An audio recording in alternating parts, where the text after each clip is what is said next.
salut tout le monde, c'est Manga Sensei. On se retrouve aujourd'hui pour parler d'une œuvre qui est sortie en début d'année 2018 chez Kurokawa et qui est prépubliée dans le Ura Sunday Magazine depuis 2015 au Japon. Il s'agit ici de Silver Wolf. On ne sait pas encore grand chose des auteurs si ce n'est qu'ils sont deux et qu'au dessin nous avons Yukiyama Shimeji et au scénario Konda Tazukatsu.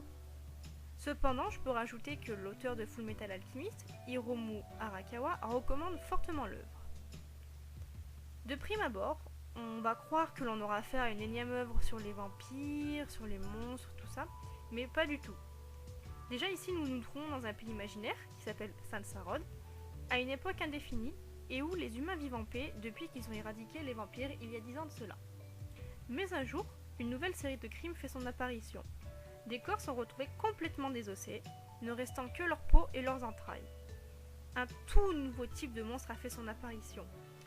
L'un des points forts de ce manga, c'est que l'histoire va démarrer sur les chapeaux de roue. On la commence avec la présentation d'une jeune femme qui s'en va à un rendez-vous amoureux, l'air toute guirée. Je vous avouerai qu'au début je pensais qu'elle allait être un des personnages principaux, mais pas du tout. En effet, elle va se faire dévorer dès les premières pages, de sorte à ce qu'on soit directement projeté dans l'univers horrifique de l'œuvre, et cela va fonctionner à merveille. Bien sûr, de tous ces meurtres va en découler une enquête qui sera dirigée par le commissaire Dawn, qui va souhaiter faire appel à un des plus grands et célèbres chasseurs de vampires, Hans Vapet, ancien leader des Silver Wolf. Dans un premier temps, s'il va souhaiter faire appel à lui, c'est pour faire réagir les autorités suite à son sacrifice, car Hans est en réalité un vieillard âgé de 70 ans. Mais pourquoi est-ce que je vous parle de sacrifice ? Eh bien, tout simplement parce que selon le commissaire Dawn, si le célèbre chasseur de vampires meurt, les autorités vont enfin décider de réagir et de leur envoyer des renforts. Bien sûr, il n'en est rien. Ici, ce qui fait la force du manga, c'est ce héros vieillissant qui connaît ses faiblesses. Ses capacités sont amoindries et rouillées, sa vue baisse, il souffre de douleurs articulaires, etc. Cela amène une touche d'originalité, contrairement aux héros que l'on peut voir d'habitude. Mais attention, on sent tout de même qu'il est fort et qu'il en a sous le coude. Ayant conscience de ses faiblesses, il va aussi devoir collaborer avec une jeune inspectrice dénommée Anna. Il sera aussi accompagné d'une jeune fille qui s'avère être une dampire, c'est-à-dire qu'elle est mi-humaine, mi-vampire. Mais ce qui n'est pas bizarre, c'est que tous les vampires ne sont pas censés être morts, et cette jeune dampire semble être son bras droit. Et elle paraît nourrir, sans mauvais jeu de mots bien évidemment, une certaine forme d'amour à l'égard de son maître.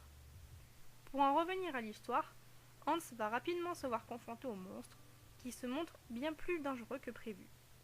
Appelé Grimm, il possède une apparence humaine de jeune dandy et se fait appeler Masticateur.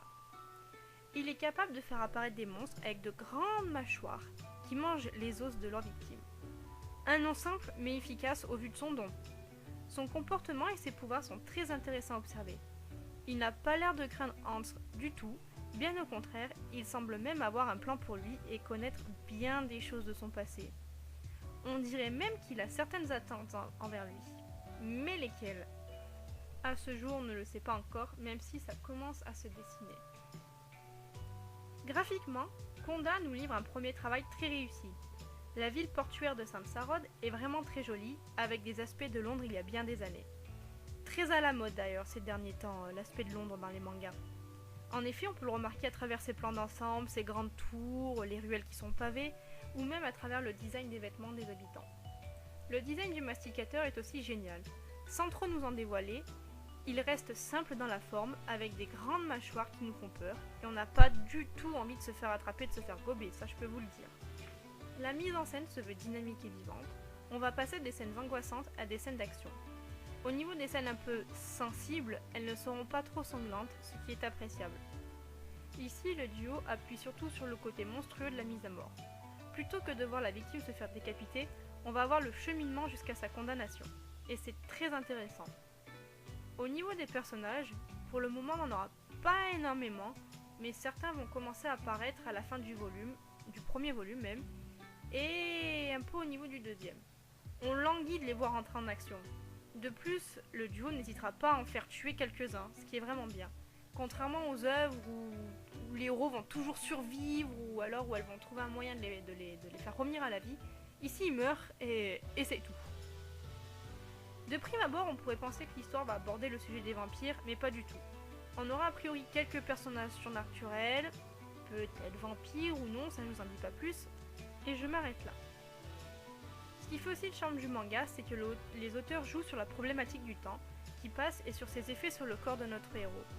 C'est aussi un nouveau principe qui va permettre à ce manga, ce héros, de sortir du lot et des autres et qui se démarque. Et c'est vraiment cette problématique-là que j'ai adorée dans l'œuvre.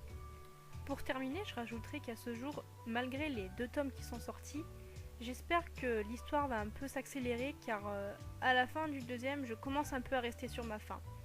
Et j'ai peur qu'on tourne un peu en rond pendant un moment et voilà, j'aimerais vraiment que les auteurs nous en dévoilent un peu plus sur tous ces personnages, sur l'intrigue et tout ce qui s'ensuit. Sur ce, je vous dis à une prochaine pour une nouvelle critique.